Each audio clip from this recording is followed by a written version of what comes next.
fire was so hot it killed the guards, but they walked into it, willingly. King Nebuchadnezzar built a golden idol.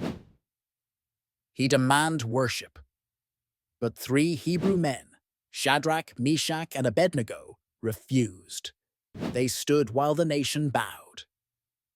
The king was furious. They said, "Our God can save us, but even if he doesn't, we won't bow." The furnace was heated 7 times hotter.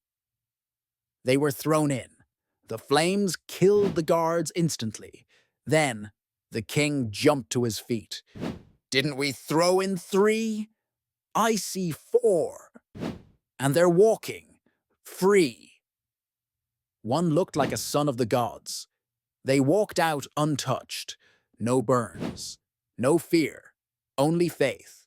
God doesn't always take you out of the fire, but he always steps into it with you. Inspired by faith like this, follow for more powerful Bible stories. She wasn't a warrior. She was a queen with a death sentence. A plot was brewing to wipe out her people, but Queen Esther had a secret. She was one of them. And she had access to the king. One problem.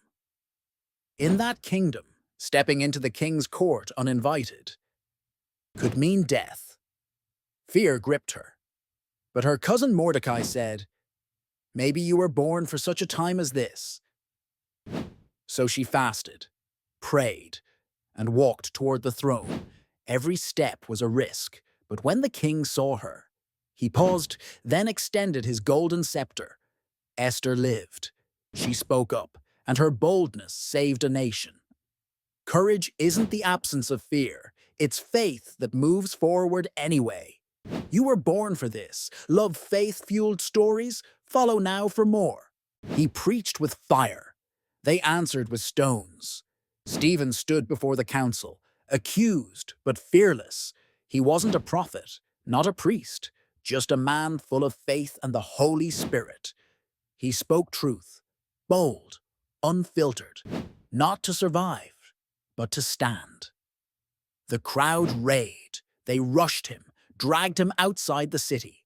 And as the stones flew, Stephen looked up and saw heaven opened.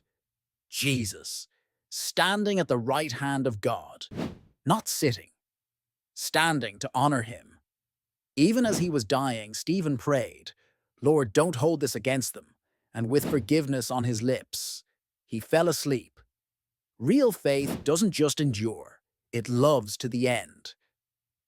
Sometimes your boldest stand is kneeling. Want more soul-shaking stories? Follow for powerful moments of unshakable faith.